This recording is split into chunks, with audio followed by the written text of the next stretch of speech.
Halo, selamat datang kembali di Metalks. Kali ini gue sudah bersama dengan seorang aktivis pegiat perempuan yang juga menjabat sebagai Wakil Ketua Komnas Perempuan yang kebetulan juga 2 tahun yang lalu gue sempat berperan sebagai moderator di acara yang dimana beliau sempat menjadi pembicara, yaitu adalah Ibu Olivia Latukonsina. Ibu, terima kasih sudah mengizinkan saya untuk main ke kantor Ibu dan ngobrol-ngobrol bersama Ibu. Dan kita hari ini akan membahas soal isu perempuan yang lagi viral dan kebetulan saya lagi baca kemarin di berita sempat panas juga pembicaraannya, Bu.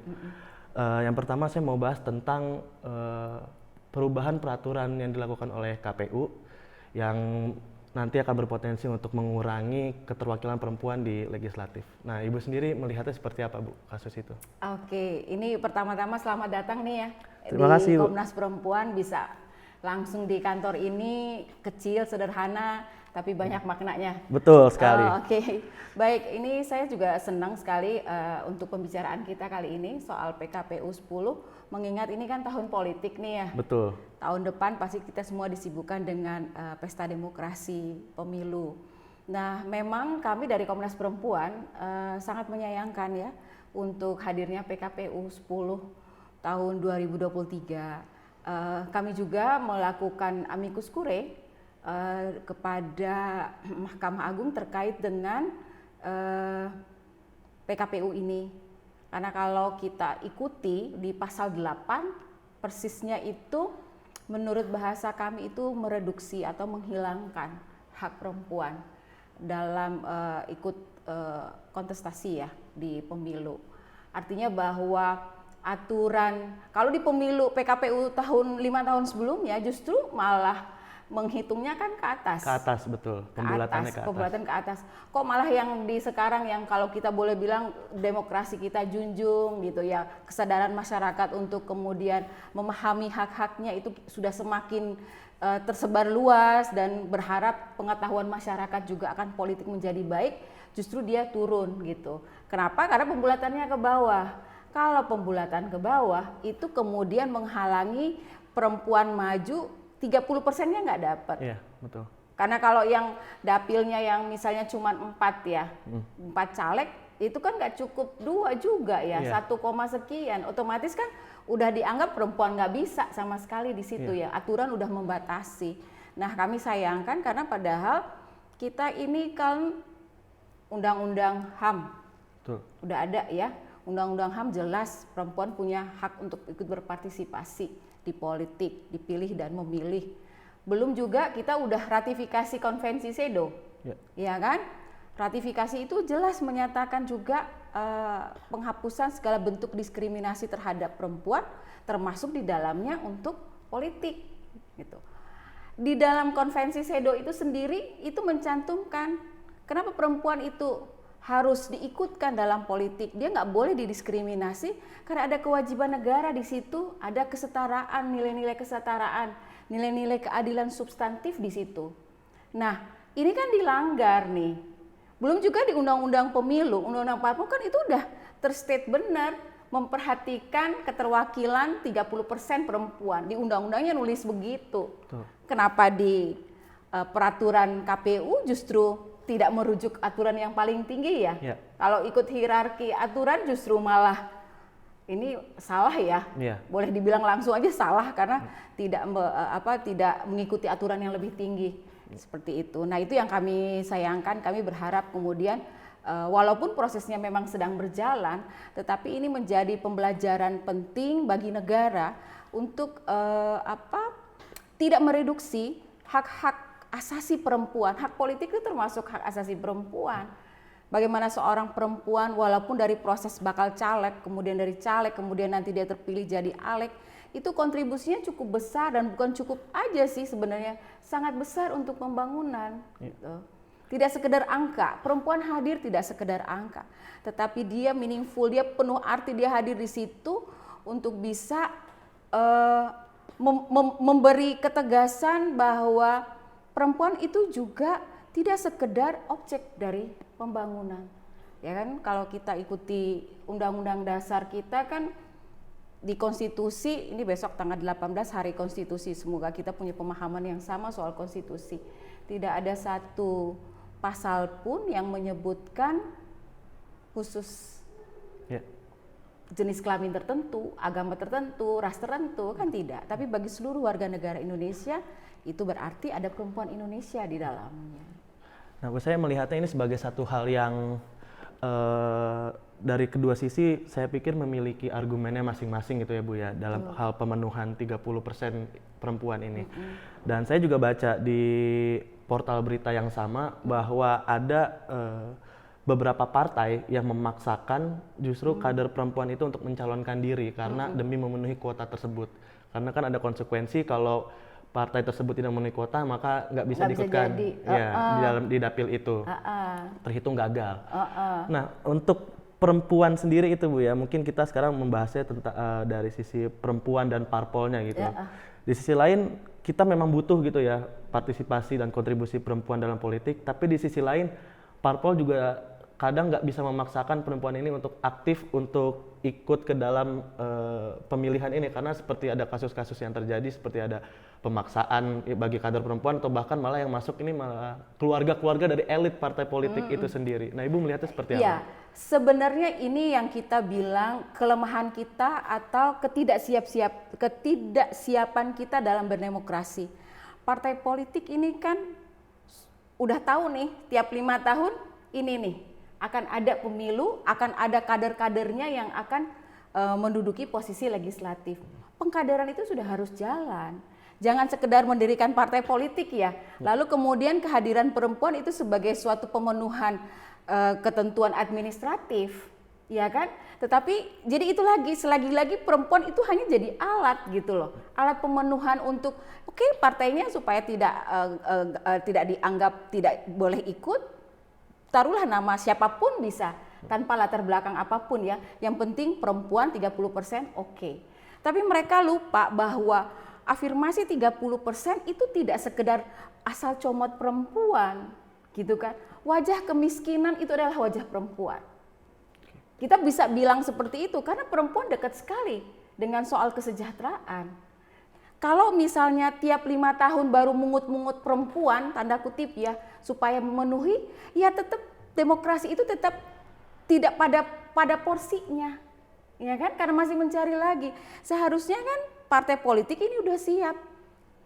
Dari sebelumnya, dari sebelum akan ada pemilu dia sudah mengkaderkan itu, melakukan pendidikan politik terhadap perempuan, bukan cuman kader anggota partai politik yang sudah ada, kader-kader baru, bagaimana kemudian pendidikan politik terhadap anak muda, para pemilih pemula, diberikan pemahaman, ini loh politik yang baik seperti ini, kami butuhkan ada di partai politik untuk sama-sama membawa negeri ini menjadi lebih baik.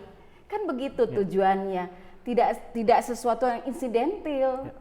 Itu penting itu. Oke, saya coba untuk menyeimbangkan Ibu. Ibu kan dari sudut pandang aktivis perempuan. Saya taruhlah saya sebagai mahasiswa yang ilmu politik lah gitu ya.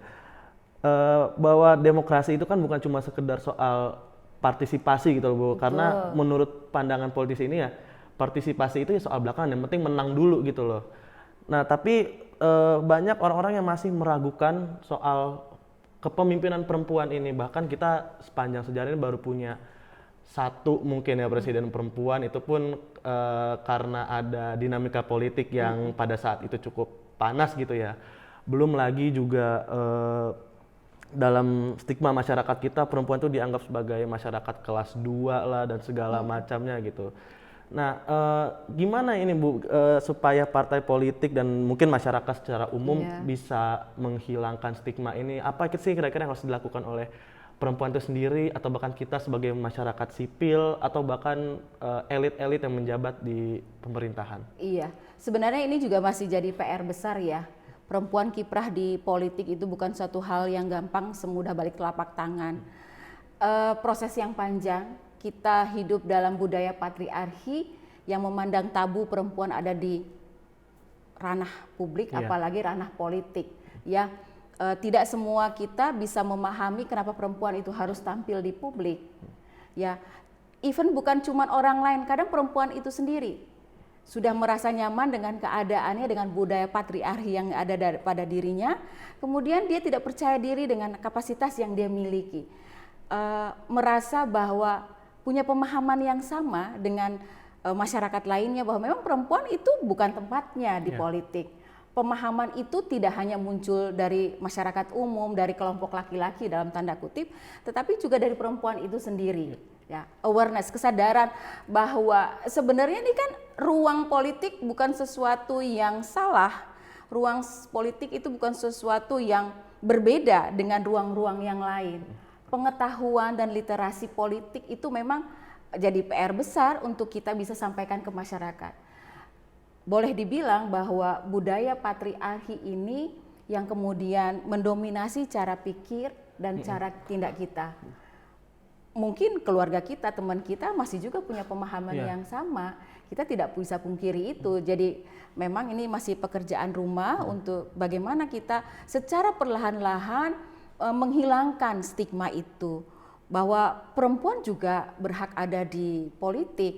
Contoh-contohnya sudah ada gitu, bukan 1-2 lagi gitu, bukan suatu barang baru, tetapi membiasakan masyarakat dengan cara pikir bahwa perempuan perlu ada di ruang publik, ini penting dilakukan dalam segala tingkatan, baik itu mulai dari dalam rumah, keluarga, lingkungan sekitar, masyarakat lebih luas, pendidikan gitu.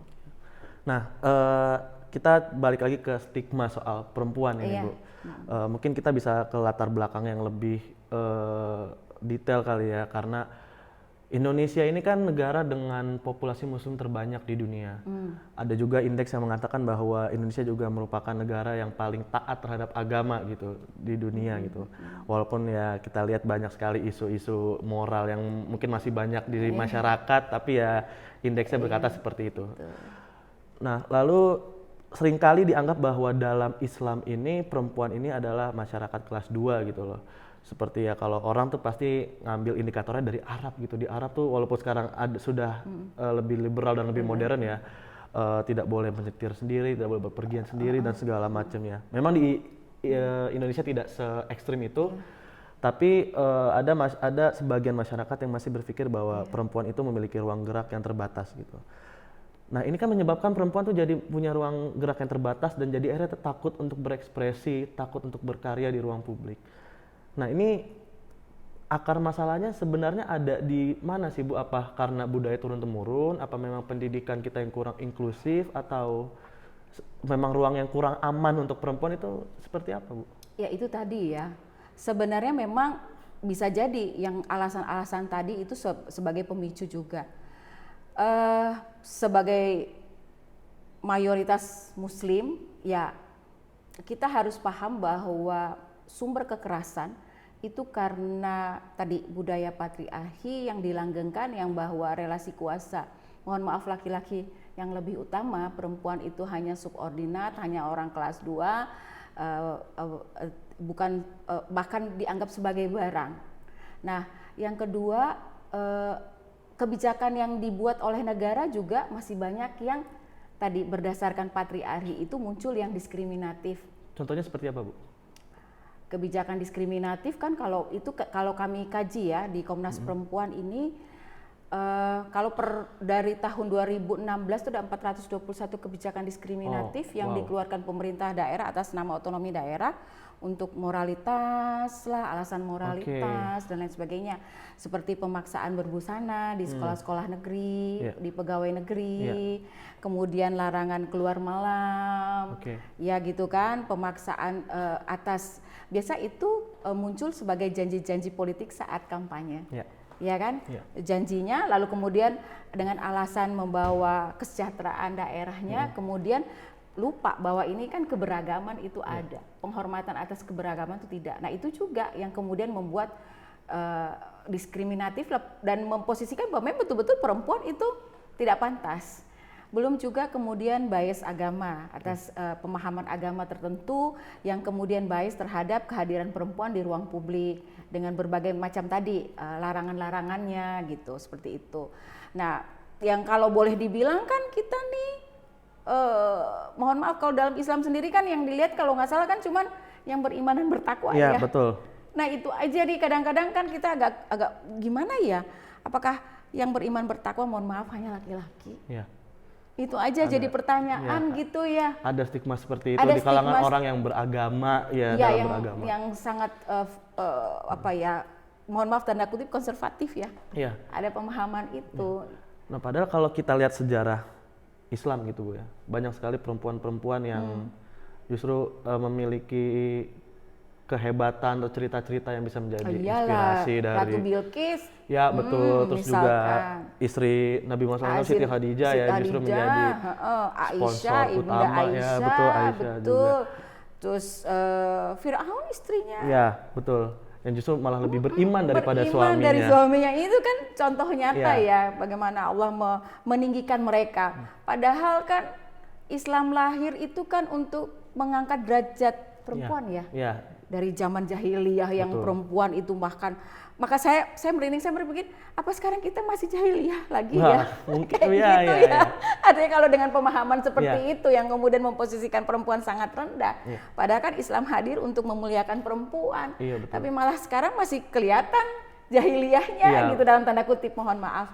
Begitu sih gitu. Ya, nah oke. Mungkin karena itu dia tadi ya Bu ya, negara dengan penduduk muslim terbanyak, saya mau menggali sedikit juga nih tentang posisi perempuan dalam Islam itu sebenarnya seperti apa Bu, dan menanggapi stigma yang agak kurang menyenangkan bagi perempuan itu sebenarnya seperti apa sih Bu, miskonsepsi itu? Iya, ini yang kami sayangkan ya, bias dalam pemahaman agama yang konservatif dalam tanda kutip, yang kemudian seolah-olah perempuan itu dikekang, bahwa perempuan itu tidak pantas ya ada di ruang politik, apalagi ruang yang bersinggungan dengan, mohon maaf, dan banyak laki-laki, yang kemudian dunia politik tuh dekat dengan waktu yang malam, yang kemudian tidak ada jeda, di mana saja agak tanda kutip lagi liar seperti itu ya, yang kemudian sesuatu yang apa ya, yang terlalu seram, keras, perempuan kamu nggak pantas lah seperti itu gitu kan ya. Tapi kalau pemimpin-pemimpin perempuan sejak dari zaman Siti Khadijah yang sudah menunjukkan dia berdagang, dia seorang perempuan yang hebat luar biasa pada masa itu, sampai datangnya Islam, itu kan apa yang salah dengan perempuan masa sekarang gitu. Justru kita berterima kasih dengan adanya Islam yang kemudian memuliakan perempuan yang tadi hanya karena Allah melihat kita atas iman dan takwa ya. Nah itu ya, mungkin kemudian butuh lagi literasi-literasi itu kepada masyarakat secara umum untuk kemudian tidak secara sempit melihat ruang gerak perempuan gitu ya. Ada memang hal-hal yang memang mungkin harus dijaga perempuannya, tapi seperti apa ruang-ruang yang harus dijaga itu. Nah, sehingga kemudian tidak kemudian membuat, saya boleh bilang negara ini timpang kalau hanya maju soal ekonomi, sosial, tapi politik perempuan nggak sejahtera juga masyarakatnya. Mana nih pengambil kebijakan untuk membuat sesuatu lebih baik? Apakah kita memang harus tetap berada dalam kebijakan tanda kutip yang itu-itu saja, yang justru merentankan perempuan dengan kekerasan? Ya, budaya itu kan merentankan perempuan dengan kekerasan. Sumber akar dari kekerasan terhadap perempuan itu karena perbedaan relasi kuasa, pemahaman patriarki, pemahaman bahwa perempuan itu nomor 2 sebagai objek, sebagai barang, sehingga kemudian sah-sah saja perempuan itu terkena kekerasan, dianggap lumrah, dibenarkan atas kejahatan, padahal kan Islam tidak mengajarkan kekerasan dan kejahatan ya. Iya, betul. Nah seperti itu, jadi agak bingung aja kita nih, rancu nih. Jangan dikaitkan dengan agama ya, maksudnya saya, ayo kita lihat secara proporsional gitu, kehadiran perempuan sebagai makhluk hidup, sebagai makhluk ciptaan Allah Subhanahu wa taala, yang mana keimanan dan ketakwaan itulah yang kemudian dibutuhkan Allah ya. Iya, betul. Nah, oke, dari tadi saya memperhatikan Ibu selalu bicara soal kebijakan gitu loh. Tapi kan dari survei, bukan dari survei sih ya, saya kebetulan semalam itu mencoba menghimpun cerita dari teman-teman perempuan gitu. Kira-kira apa sih yang mereka rasakan ketika menjadi seorang perempuan gitu loh. Ada yang mengatakan bahwa ada rasa tidak aman untuk menjadi dirinya sendiri, ada rasa dia pernah direndahkan karena dia memilih untuk bekerja daripada kuliah. Ada juga yang direndahkan karena dengan posisinya sebagai perempuan, lalu dia ingin memiliki ruang ekspresi di publik tapi justru malah mendapatkan cemoohan dan lain-lain gitu. Selain kebijakan kan tentu ada ruang aman ya untuk perempuan ini. Yang saya mungkin menemukannya memang ada korelasinya nih antara kebijakan dan ruang aman itu ya. Tapi saya pikir bukannya udah banyak ya Bu, kayak hukuman atau peraturan-peraturan yang melindungi perempuan, tapi masih saja itu rentan untuk terjadi itu. Nah itu sebenarnya kesalahannya ada di mana Bu? Atau kenapa ada celah yang bisa dimanfaatkan gitu untuk menggunakan perempuan? Kalau saya melihat cara undang-undang udah ada, peraturan udah ada, melindungi banyak sekali aturan yang melindungi perempuan. Tapi implementasi tidak pernah seperti itu, ya karena mindset, cara berpikir orang-orang baik yang eksekutor maupun masyarakat yang menerimanya, mindset ini belum terbentuk. Apakah pengambil kebijakan itu, yang mengimplementasikan kebijakan itu punya perspektif gender yang baik, perspektif perempuannya baik? Kalau perspektifnya masih patriarki, ya tetap implementasi hanya sekedar kertas ya. Peraturan-peraturan itu hanya sebatas kertas yang implementasinya belum tentu itu bisa terjadi. Ini kan dari cara pandang kita, cara berpikir kita. Nah perempuan itu pun dia akan sulit bergerak. Oh negara udah lindungi aku gini, aku akan melakukan gitu. Tapi dia akan kemudian terbentur. Siapa yang akan melakukan kebijakan itu? Oke negara boleh buat kebijakan itu, tapi kita nanti dulu pelaksanaannya nih masih butuh 1, 2, 3, 4, 5 lagi nih baru bisa diimplementasi gitu kan. Berdasarkan cara pandang dia gitu. Nah, yang kita butuhkan memang banyak orang yang punya cara pandang perspektif gender yang baik. Mungkin memakai kata gender karena memang orang bilang mau peka perempuan, ya harusnya ramah perempuan, ada kelompok inklusif juga di situ. Jangankan soal perempuan, kelompok disabilitas, lansia, anak muda, apa semua udah punya aware yang sama, punya perspektif yang sama kepada mereka. Jangan-jangan mereka juga malah kena diskriminasi yang berlapis. Sudah dia perempuan misalkan, kemudian dia lansia, rentan dia didiskriminasi sama kekerasan. Belum juga dia disabilitas perempuan lagi, misalkan ya, anak lagi.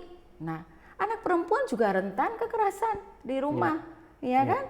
Kita semua berpeluang menjadi pelaku maupun korban kekerasan.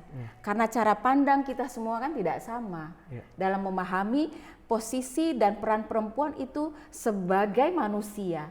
Bagaimana kita memanusiakan manusia? Ini menjadi penting sebenarnya. Betul. Nah, itu juga satu hal yang saya sering bagikan ya ke teman-teman atau keluarga atau orang sekitar ya, bahwa memandang seseorang itu jangan karena identitasnya dulu, tapi karena seseorang itu sebagai seorang manusia gitu loh. Jadi kita memanusiakan manusia bukan hanya sekedar menggolongkan orang sebagai perempuan, laki-laki atau apapun itu ya identitasnya. Nah, kembali lagi tadi soal ke kuota 30% perempuan Bu dalam politik.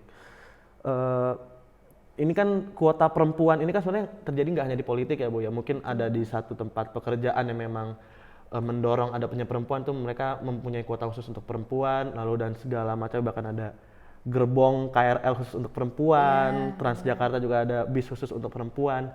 Nah, yang mau saya coba angkat adalah ketika perempuan sudah diberikan ruang nih Bu, bagaimana caranya untuk mendorong partisipasi agar perempuan itu lebih berani untuk maju, perempuan ini lebih berani untuk berekspresi karena adanya rasa ruang tidak aman tadi ketika sudah dijamin oleh negara. Gimana caranya mendorong perempuan ini untuk mau maju, berpartisipasi dan ikut berkontribusi, mungkin nggak cuma sekedar memenuhi kuota, bahkan untuk membanjiri perempuan itu sendiri ya, jumlahnya dalam urusan-urusan publik. Iya, memang campaign ya, kita harus selalu mensosialisasikan, mengedukasi perempuannya sendiri dan juga masyarakat. Karena itu tadi ada perempuan yang merasa nyaman dengan kondisinya sekarang. Ada juga perempuan yang sudah merasa saya ingin maju nih, tapi saya belum menemukan nih ruang yang pas untuk saya maju. Saya belum mengenali identitas saya sendiri untuk bisa maju. Nah, ini yang kami kemudian coba di Komnas Perempuan juga kami mengadvokasi melalui kampanye-kampanye, melakukan kerjasama dengan berbagai kementerian, lembaga, pemerintah daerah, organisasi, gerakan masyarakat, untuk kemudian mengingatkan bahwa ini ruang yang diberikan, kesempatan. Kenapa 30%? Ya memang itu yang paling ideal ya sekarang. Kadang-kadang dibilang, Bu dikasih aja 50%, saya bilang yang 30 aja belum jalan, gimana yang 50 ya? Gitu ya. Jadi 30% afirmasi itu kan tindakan khusus sementara. Analognya yang laki-laki ini udah maju, startnya dia pakai motor ya. Ini perempuan nih masih pakai sepeda pancal. Boleh gitu ya? Ya, Kalau boleh. startingnya sama-sama gitu ya, dia udah maju duluan. Kita ada baru starting nih, pelan-pelan nih, perempuan nih, gitu loh. Untuk sampai dia ke posisi laki-laki kan butuh effort yang luar biasa. Karena laki-laki udah sampai 100 meter nih, perempuan baru mau starting nih, kesadaran untuk maju itu baru dimulai. Bagaimana mengejar sampai bisa setara, orang laki-laki udah 100 meter, perempuan baru mulai start di nol. Gitu. Itu pun jalannya tertatih-tatih. Kalau tadi kebijakan tidak mendukung, dia semakin tertatih. Belum lagi dibenturkan dengan pemahaman yang tadi belum sama semua, belum berperspektif gender, belum berperspektif ramah perempuan, boleh dibilang seperti itu. Yang kemudian bisa memberikan percaya diri kepada si perempuan. Nah, memang kami itu sering melakukan berbagai kampanye. Kami senang bisa ketemu dengan berbagai anak muda, kelompok masyarakat yang sudah punya kesadaran bahwa ini loh ruang untuk para perempuan berpartisipasi untuk kemudian menekan angka kekerasan itu. Kalau dia punya pemahamannya terbuka, diberi akses untuk bisa maju gitu. Minimal kan semua orang sudah punya perspektif yang baik nih. Ya. Orang-orang yang terlibat itu, oh ya berarti memang perempuan ini punya kapasitas. Khawatirnya tanda kutip ada yang menganggap rivalitas nih. Iya. Oh, nggak bisa saya nggak mau ngasih dia, nanti dia ngalahin aku. Bisa seperti itu kan, jadi perempuan terganjal juga soal itu gitu. Nah, ibu nih bela-belain perempuan, orang perempuannya aja yang nggak bisa. Kenapa harus bela-belain harus 30 gitu. Ya, kita lihat Kartini, udah berapa ratus tahun ya beliau? Hampir 100 tahun lebih, ya kan? lebih ya. Hampir Yang 200. isu beliau saat itu pendidikan untuk perempuan. Iya. Sampai sekarang masih. Pernikahan dini saat itu beliau kembar-kemborkan untuk dilawan sampai sekarang masih terjadi. Iya. Bayangkan berarti tidak ada perubahan. Ya kan? Kita semua sudah maju berkembang dengan teknologi, cara pikir yang maju, yang moderat. Tapi kenapa untuk perempuan masih sangat konservatif? Boleh bilang cara berpikir kita masih pada zamannya Kartini. Implementasinya padahal sudah ada undang-undang dan itu tadi banyak peraturan yang melindungi perempuan, tapi kok tetap tidak bisa dieksekusi dengan baik gitu. Kita masih bergelut dengan isu-isu kekerasan terhadap perempuan yang sama pada 100 tahun yang lalu. Apakah ini disebut kemajuan bagi perempuan? Kan? Atau kemajuan bagi bangsa ini? Kan masih PR itu harus berapa lama sih? Sebuah pekerjaan rumah, apakah itu yang memang harus menjadi tanggung jawab perempuan saja? Atau pemerintah saja? Kan tentu tidak. Karena ini menjadi persoalan global seluruh masyarakat, datang dari dalam keluarga. Kita harus membentuk keluarga yang punya perspektif yang baik. Kemudian dia bisa bersosialisasi di lingkungan pendidikan, lingkungan pekerjaan, lingkungan sekitarnya. Itu yang kemudian akan membantu secara perlahan-lahan perempuan bisa lebih diakui kembali. Oke, baik Ibu. Mungkin karena waktu yang memisahkan kita ya Bu dalam pembicaraan yang saya pikir cukup berisi, dan apalagi ini di bulan Agustus, di bulan kemerdekaan, ini kita bisa anggap sebagai salah satu cara kita untuk memerdekakan perempuan dari belenggu-belenggu yang tidak perlu gitu ya Bu ya, untuk berekspresi, berkarya di masyarakat. Dan mungkin yang terakhir Ibu bisa menyampaikan pesan untuk para perempuan, para pemudi, bagaimana mereka harus berani untuk berekspresi, atau pesan Ibu untuk para perempuan Indonesia. Iya, bagi seluruh perempuan Indonesia di bulan kemerdekaan ini, bulan baik bagi seluruh warga negara Indonesia, marilah kita berkiprah. Jangan kemudian merasa kecil atas dirinya sendiri, tetapi banggalah menjadi perempuan Indonesia. Berbagai peraturan telah dibuat, mari bersama-sama dengan elemen masyarakat lainnya, kita jadikan perempuan Indonesia yang tangguh, yang merdeka, yang bisa berekspresi, tampil di ruang publik, menjadi manfaat bagi masyarakat luas. Percaya diri, yakin kita bisa memberikan yang terbaik bagi negeri ini. Oke, baik. Terima kasih Ibu Olivia atas waktunya. Semoga kita dapat berjumpa lagi dan ngobrol-ngobrol lagi di lain waktu. Terima kasih semua untuk yang sudah menonton video ini. Jangan lupa untuk kalian para perempuan, gimana Bu pesannya ya enaknya? Ya, yang penting jangan lupa untuk berekspresi, berkarya, dan jangan takut untuk hadir di ruang publik sebagai orang yang merdeka. Iya. Terima kasih, sampai jumpa. Merdeka.